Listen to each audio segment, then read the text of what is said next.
हम हिंदी का एक अच्छा सा टॉपिक पढ़ेंगे। सभी तैयार हैं? तो उसको हम एक अच्छा सा खेल खेलेंगे उसके साथ, ठीक है? आज हम पढ़ेंगे उपसर्ग के बारे में। किसके बारे में? उपसर्ग के बारे में। तो जिस प्रकार हम हार शब्द में उपसर्ग जोड़ देते हैं तो उसका अर्थ परिवर्तित हो जाता है। यानी पहले जो हार था वो गले में पहनने का कह लो, या खेल में जो जीत हार होती है वो भी मान सकते हैं। अब जब उपसर्ग जोड़ दिया तो बन गया उपहार, यानी किसी को तोहफा देने वाला, है ना? तो शब्द में परिवर्तन आ गया। उसी प्रकार हमारे सामने कुछ शब्द दिखाई दे रहे हैं आपको। ये जो मूल शब्द है और ये कुछ हमारे सामने है उपसर्ग की पर्चियां। हमें इन मूल शब्दों में कुछ उपसर्ग जोड़कर दिखाने हैं, ठीक है? कौन सा मूल शब्द में कौन सा उपसर्ग सही सेट बैठ रहा है। तो आप सभी ये खेल खेलने के लिए तैयार हैं? शुरू करें। बताइए मुझे ये कौन सा शब्द लिखा हुआ है? वन। वन में कौन सा उपसर्ग जोड़ो कि इसका अर्थ परिवर्तित हो जाए?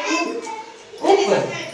ये लो मैंने उप ले लिया। कहाँ जोड़ू? यहाँ आगे, क्योंकि उपसर्ग हमेशा शब्द के कहाँ लगते हैं? और ये बन गया उपवन। उपवन होता है बगीचा, है ना? पहले वन था अब उपवन हो गया, यानी इसका अर्थ परिवर्तित हो गया। ये बताइए क्या लिखा हुआ है?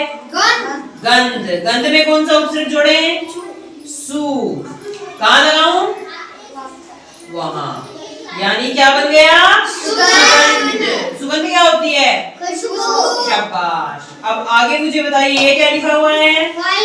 फल में कौन सा उपसर्ग जोड़ोगे आप बताइए, अर्थ परिवर्तित कीजिए। कौन सा जोड़ा? क्या बन गया? फल। ये क्या लिखा हुआ है? नाथ। क्या लिखा हुआ है? नाथ। कौन सा उपसर्ग जोड़ोगे आप? अ। क्या बन गया? अनाथ। शाबाश। ये क्या लिखा हुआ है कौन बताएगा? फिक्र। क्या लिखा हुआ है? फिक्र में कौन सा उपसर्ग जोड़े? बे। क्या बन जाएगा? यानी पहले था फिक्र और ये था बेफिक्र। शाबाश। ये बताइए क्या लिखा हुआ है? गमन। गमन में कौन सा उपसर्ग जोड़े? जोड़िए फिर आप। क्या बनेगा? आगमन। क्या बनेगा? आगमन। अब मुझे ये बताइए ये क्या लिखा हुआ है? बल। बल में कौन सा जोड़ेंगे? क्या बन जाएगा? शाबाश। कुछ शब्द रह गए। योग्य। योग्य में कौन सा जोड़े? सु। जोड़िए फिर आप। क्या बन गया? सुयोग्य। क्या बन गया?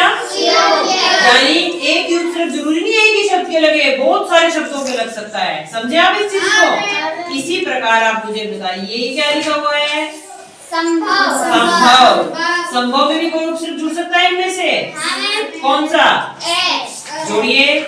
Very good. क्या बन गया? संभव। तो आज हमने उपसर्गों के बारे में पढ़ा, समझ में आया? यानी मूल शब्द के उपसर्ग कहाँ लगते हैं? आगे। और मूल शब्द के आगे लगने से उसके अर्थ में क्या आ जाता है? परिवर्तन। परिवर्तन मतलब बदलाव। पहले शब्द कुछ और था और उपसर्ग लगने के बाद उसका अर्थ है ना? तो शब्दों के आगे जो शब्दांश किसी शब्द के आगे लगते हैं उन्हें क्या बोलते हैं? उपसर्ग। क्या बोलते हैं? उपसर्ग। जैसे हमने बनाया है ना, उपसर्ग से बनाया। और कौन से उपसर्ग से बनाया? उप से बनाया। और कौन से बनाया? ऐसे, ऐसे, ऐसे, आ से और प्रे से। इस तरीके से बहुत से शब्द उपसर्गों से बन सकते हैं।